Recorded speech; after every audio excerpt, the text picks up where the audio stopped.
বন্ধুরা, আজ অসাধারণ একটি লাগালাগির ভিডিও নিয়ে চলে আসলাম আপনাদের মাঝে। বন্ধুরা, গল্পটি না টেনে শেষ পর্যন্ত দেখুন। আমাদের ভিডিওটি ভালো লাগলে চ্যানেলটি সাবস্ক্রাইব করুন। চলুন বন্ধুরা, গল্পটি শুরু করি। মাকে দেখে এক মহিলা পাশ থেকে বলল, দেখো বুড়ো বয়সে আজকাল মানুষের মনে কত রং লেগে আছে। আমি কোনো উত্তর দিলাম না।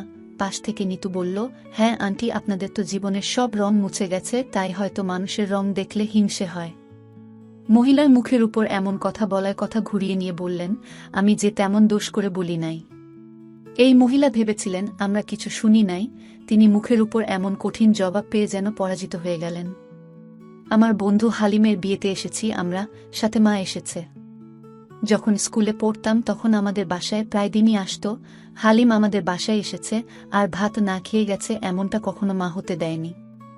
হালিম যেতে চাইলে মা যেতে দিতেন না, আর যার কারণে হালিমকে আমাদের বাসায় খাবার খেয়ে তারপরই যেতে হতো।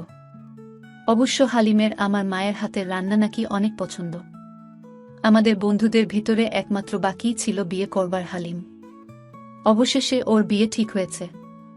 বাসায় এসে দাওয়াত দিয়ে গেল, বিশেষ করে বলল মাকে যেন নিয়ে যাই। আমার মা বললেন, না বাবা, আমি যাব না, ওরা যাবে। এমনিতেই শরীর আজকাল তেমন চলে না, এসব উৎসব অনুষ্ঠানের বয়স এখন নেই। হালিম বলল, আন্টি, আপনাকে যদি আমি না দেখি তবে আর কোনোদিন আপনাদের বাসাও আসব না। হালিম বিশেষ অনুরোধ করে বলে গেল, মাকে যেন নিয়ে আসি। হালিমের বিয়ে উপলক্ষে নিতু বলল কিছু কেনাকাটা করবে। তখনই মায়ের কথা মনে উঠল। আমরা ছিলাম 4 ভাই বোন। বাবা একটা 3য় শ্রেণীর চাকরি করতেন। বাবার সেই আয়ে 4 ভাই বোনের পড়াশোনার খরচ, সংসারের খরচ, কেউ অসুস্থ হলে চিকিৎসার টাকা আসবে, আমাদের পরিবার টানাটানির ভিতরে চলত। আমরা শহরের এক কোণা একটা টিন শেড বাড়িতে ভাড়া থাকতাম। ঘর ভাড়া দিতে হতো 700 টাকা। যখন কোনো অনুষ্ঠানে আমরা দাওয়াত পেতাম, আমাদের সবার ভালো পোশাক থাকলেও এসব অনুষ্ঠানে যাওয়ার মতো মায়ের কোনো ভালো শাড়ি ছিল না।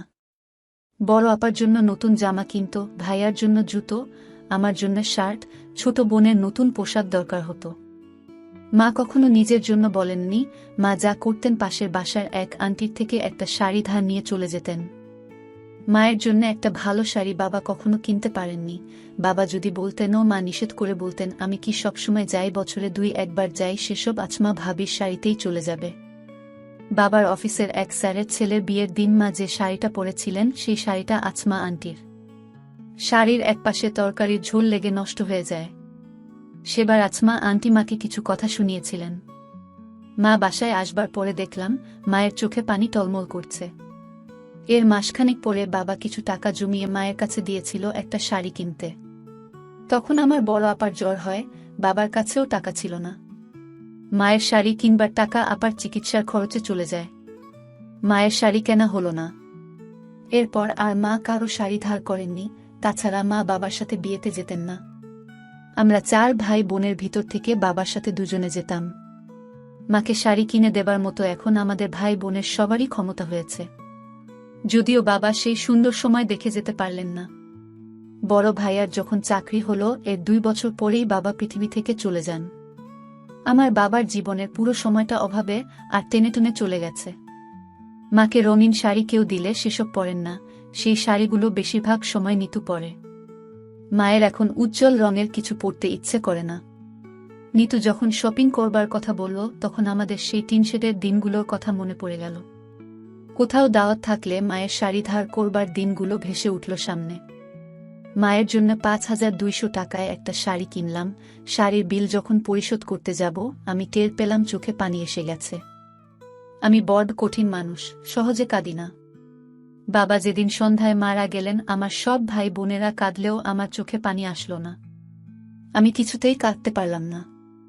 বাবাকে গ্রামে নিয়ে যাওয়া হয়, সব কাজ শেষ হলো। রাত তখন 12টা। আমি বিছানায় শুয়ে আছি, তখন দেখলাম আমার 2 চোখ বেয়ে জলের স্রোত নামছে। বাবা বলে চিৎকার দিয়ে ঘর থেকে বাহির হয়ে পুকুর পাড়ের দিকে ছুটে যাই। আমার পিছনে বাড়ির সবাই ছুটে আসে।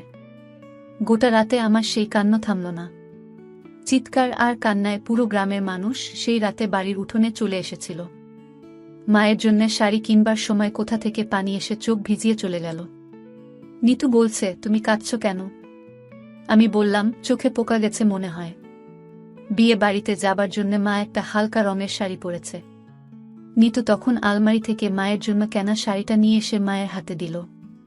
মা বলল, এসব শাড়ি পরবার বয়স এখন আমার নেই। নিতু বলল, আম্মা আপনার ছেলে শখ করে কিনেছে, একদিন না হয় পরেন। নিতু মাকে শাড়িটা পরিয়ে দিল। মা আমার কেনা সেই শাড়িটা পরেই হালিমের বিয়েতে এসেছেন। আমি মাকে দেখছি, মায়ের দিকে তাকিয়ে দেখছি আমাদের 4 ভাই বোন আর বাবা মাকে নিয়ে সেই অভাবের টিন শেড বাড়ির সংসার। মায়ের বয়স এখন অতটা বেশি মনে হচ্ছে না। আমার বাকি 3 ভাই বোন এই বিয়েতে আসলে আজকের দিনটা আরো বেশি সুন্দর হতো। আমার 2 চোখে পোকা ভর্তি হয়ে গেছে, চোখ ভেসে যাচ্ছে জলে। বিকেলবেলায় রুমে বসে পাবজি খেলতেছি। তখন আম্মুর ডাক, স্বপ্নিল এদিকে আয় তো। এখন পারবো না, পরে। খেলায় আবার মনোযোগ দিলাম। হঠাৎ আম্মু এসে ফোনটা নিয়ে গেল। বলল, যা, আমাদের নতুন বাড়াটিয়া আসছে, ওদের কাজে হেল্প করো। আমি করব কেন? তুই যাবি নাকি ঝাড়ু নিয়ে আসব? ওকে, যাইতেছি। আসলে আমাদের বাসায় নতুন বাড়াটিয়া আসতেছে। আম্মু অবশ্য বলছিল, কিন্তু কবে আসবে সেটা বলেনি। আর মরার বাড়াটিয়া এখনই আসতে হবে? বলতে বলতে ওদের কাছে গেলাম। দেখলাম যিনি বাড়া নিচ্ছেন উনি দাঁড়িয়ে আছেন। আমি জিজ্ঞেস করলাম, আঙ্কেল কেমন আছেন? জি বাবা, ভালো আছি। তুমি? ভালোই আছি। আম্মু পাঠিয়েছে যদি আপনাদের কাজে সাহায্য করার জন্য। ওহ আচ্ছা। সালার 3 ঘন্টা হয়ে গেল, এখনো কাজ শেষ হচ্ছে না। আর আঙ্কেল নবাবের মতো দাঁড়িয়ে অর্ডার মারতেছে, এটা করো, ওটা করো। দূর কেন যে আসছিলাম। মনে মনে ভাবতেছি, এই ব্যাটা নিশ্চয় একটা মেয়ে আছে, ওর সাথে প্রেম করব আর কষ্টের উসুল তুলব। কতক্ষণ পর দেখি বাড়িওয়ালা মহিলা আর তার পিচ্ছি ছেলেকে নিয়ে বাসায় ঢুকছে। দেখে মনটা খারাপ হয়ে গেল। দূর, কলাপের দোষ। আমার জীবনে কোনো প্রেম নাই। হঠাৎ পিচ্ছিটা তার মাকে বলল, আম্মু আপু আসবে কখন? এই তো চলে আসবে। শুনে মনটা ভালো হয়ে গেল। তার মানে একটা মেয়ে আছে। আর কতক্ষণ কাজ করলাম, হঠাৎ কিসের সাথে জানি ধাক্কা খেলাম। মনে হচ্ছে আমি এখন তুলার বস্তার উপরে আছি। তখনই কে জানি চিৎকার দিয়ে উঠল, এই ছেলে চোখ কোথায় থাকে? এমা, এটা তুলার বস্তা না, একটা মেয়ে। আর মেয়েটা দেখতেও হেব্বি। প্রথম দেখায় প্রেম পড়ে গেলাম। ভাবলাম যে করে হোক একে আমার বউ বানাতে হবে। ওর দিলে পলকহীনভাবে তাকিয়ে আছি। তখন মেয়েটা আবার বলল, কি হলো, কানে কম শুনস নাকি? এভাবে ড্যাব ড্যাব করে তাকিয়ে কি দেখস? পড়ি দেখি। কি দেখস? পে নি দেখি। আপনি দেখতে পুরাই পে নির মতো। তুই আমাকে ধাক্কা দিয়ে ফেললি কেন? চোখ কি পকেটে নিয়ে হাঁটোস? চোখ পকেটে না, কপালে নিয়ে হাঁটি। আর আপনিই তো ধাক্কা দিলেন। কি বললি আমি ধাক্কা দিচ্ছি? তা নয় তো কি। দাঁড়া, আব্বুকে বলে তোকে এখন কাজ থেকে বিদায় দিতেছি। আলহামদুলিল্লাহ। তাড়াতাড়ি করেন। আব্বু আব্বু। কি হয়েছে মা? এদিকে আসো। আসল এই ছেলেকে এখনই কাজ থেকে বিদায় করো। কেন, কি করছে? আমার সাথে ঝগড়া করছে। আরে মা, তুই শান্ত হ আর রুমে যা। এটা কাজের লোক না, আমাদের মালিকের ছেলে। আচ্ছা, যাচ্ছি। আচ্ছা বাবা, তুমি কিছু মনে কইরো না। ও এমনি। না আঙ্কেল, সমস্যা নাই। আচ্ছা, অনেক কাজ করছো, এখন রুমে গিয়ে রেস্ট নাও। আচ্ছা। সালার এতক্ষণে মায়ের নজর পড়ছে, আমি রুমে এসে ফ্রেশ হলাম। তারপর এক ঘুমে রাত কাবার। সকালে উঠে ছাদে গেলাম। সকালের প্রকৃতি দেখতে লাগলাম। কতক্ষণ পর ওই মেয়েটা ছাদে আসলো। সরি। কেন? কালকে খারাপ ব্যবহার করার জন্য। আসলে আমিও সরি আপনাকে পেতনি বলার জন্য। আমাদের তো পরিচয় হলো না। আচ্ছা, তোমার নাম কি? স্বপ্নিল সাহেব কাজী। তোমার? তুমি করে বললাম। কনক চাপা। কোন ক্লাসে পড়ো? Inter second year. আপনি? মেডিকেল এ পড়ি। আমি তোর সিনিয়র, শো আপু বলে ডাকবি। আচ্ছা, কিন্তু আমি তোমাকে তুমি করে বলবো। আচ্ছা। আর কতক্ষণ আড্ডা দিলাম।